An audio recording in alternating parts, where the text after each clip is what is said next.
Sebenarnya, saya merinding untuk menceritakan ulang kejadian ini. Ini kisah nyata. Waktu itu malam Selasa, saya pamit untuk narik ojek ke istri saya. Abang mau berangkat? Tanya istri saya sambil mengelus perutnya yang semakin hari semakin membesar.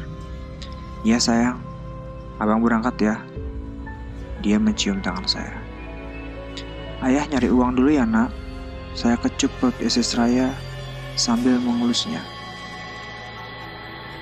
Bang, ini bekalnya nanti dimakan ya kalau lapar. Jangan ambil orderan yang mencurigakan ya. Hindari zona merah yang banyak begalnya. Pokoknya kamu harus hati-hati. Iya sayang, doakan abang ya. Saya sangat mencintainya. Dia adalah wanita sempurna bagi hidup saya. Orangnya perhatian, cantik, kulitnya putih, punya lesung pipi di sebelah kiri. Perawakannya langsing, dan yang paling penting, dia sangat setia menemani saya dalam susah dan senang. Saya panaskan motor beberapa menit, merapatkan resleting jaket, mengikat erat tas kecil berisi makanan di bagian depan, mengunci tali helm, dan meluncur ke tengah jalan raya yang mulai lengang. Sampai jam 10 malam, saya sudah menyelesaikan 6 orderan. Semuanya jarak dekat. Terlintas dalam benak untuk mengambil perjalanan jarak jauh, agar cepat dapat uang banyak. Jadi, sambil menunggu orderan masuk, saya istirahat di pinggiran gedung daerah Kuningan. Di sana banyak rekan satu profesi sedang beristirahat sambil mengobrol. Saya lantas ikut nimbrung dengan mereka. Farhan, lu tahu nggak? Kemarin ada yang dibegal, tapi untung hanya motornya aja yang diambil, nyawanya selamat, kata Darto. Saya sudah mengenalnya seminggu lalu.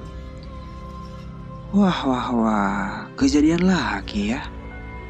Sadis banget ya, balas saya.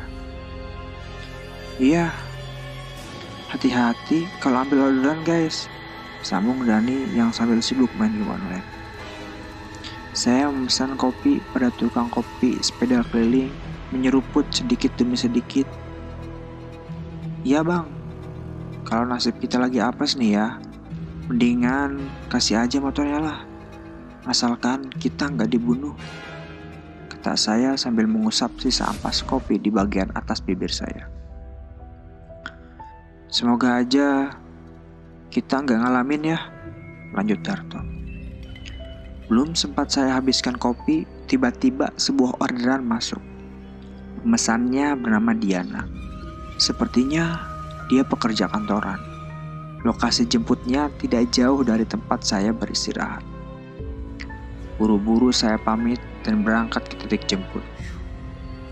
Sesampainya di lokasi, saya matikan mesin motor dan melihat ke arah gerbang gedung yang sedang ramai oleh lalu lalang orang.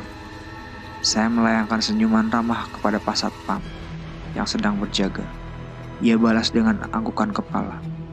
Tiba-tiba ada panggilan masuk di HP saya dan pastinya itu dari pelanggan.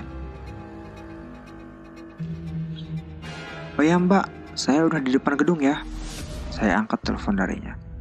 Oh, iya pak, tunggu ya. Saya baru turun nih. Siap mbak.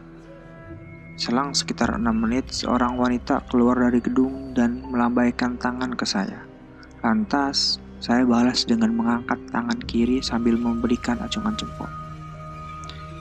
Ia mendekat sambil tersenyum. Aroma parfumnya menguar sangat wangi dan membuat tenang. Saya yakin ini parfum mahal. Wanita itu mengenakan rok kerja selutut, kemeja putih, dan jas abu-abu. Lengkap dengan tas branded yang ia jinjing. Rambutnya tergerai indah sepunggung. Dari penampilannya itu, saya yakin kalau wanita ini adalah orang kaya. Udah nunggu lama ya mas? Sapanya sambil tersenyum. Oh, enggak kok mbak. Duh, maaf ya. Tadi bosku malah ngajak ngobrol sebentar. Ia mengenakan helm dan mengunci talinya. Gak apa-apa mbak, selama gak di-cancel, semua aman kok. Oke mas, udah tahu kan kita lewat mana? Ini ke arah Kemang kan ya? Tanya saya memastikan. Iya mas, bener. Di perjalanan, dia aktif sekali mengobrol semua hal. Urusan kantor, keluarga, sampai kekasihnya. Dari wajahnya, maka saya dapat memperkirakan kalau wanita ini baru berumur kisaran 21 atau 23. Masih sangat muda. Sesekali saya menimpal pembicaraannya agar terkesan ramah. Sesampainya di tujuan, saya melihat sebuah rumah mewah bertingkat dengan pagar mewah. Ternyata benar saja kalau wanita ini adalah orang kaya.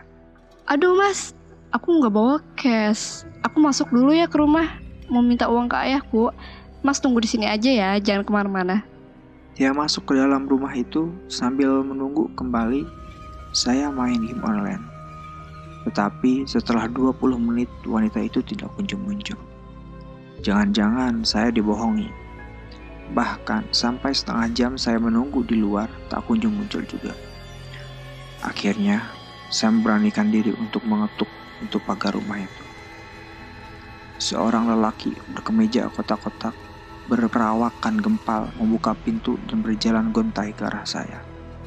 Ada apa ya mas? Katanya sambil mengeritkan dahi. Begini pak, tadi anak bapak pesan ojek online, tapi dia nggak bawa uang cash. Terus saya disuruh nunggu di luar. Katanya dia mau balik lagi buat bayar saya.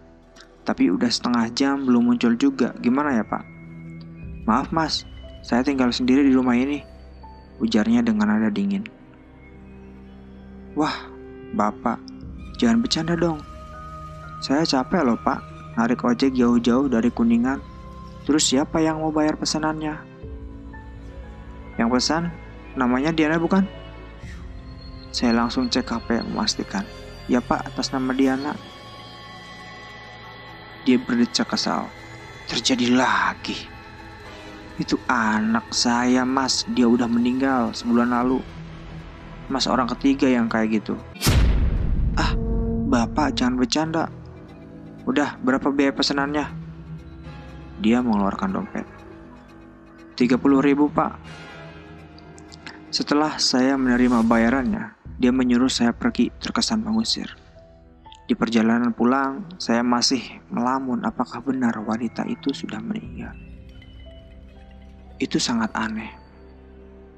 Saya tidak merasakan hal ganjil saat membawa wanita itu. Dia ramah dan senang berbicara. Mana ada hantu seceria itu. Sesaat kemudian motor yang saya kendarai memasuki komplek perumahan elit. Di sepanjang jalan trotoar jalanan ada pohon-pohon beringin yang tumbuh subur. Anehnya, bulu kuduk saya tiba-tiba merinding saat melintas satu persatu pohon beringin. Jalanan sangat sepi, tidak ada satu kendaraan pun yang melintas. Beberapa saat kemudian, mata saya melihat sosok wanita, penampilan dan wajahnya persis dengan penumpang yang saya bawa barusan.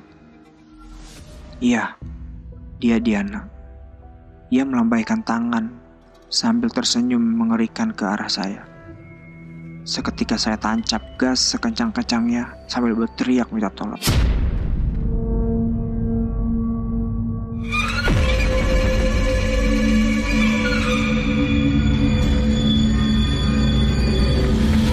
Itulah pengalaman mistis saya saat tarik ojek online. Semoga Anda terhibur. Semoga hal ini tidak terjadi pada Anda. Selalu perhatikan orang-orang baru yang Anda kenal di malam hari. Karena bisa jadi dia adalah roh yang gentayangan.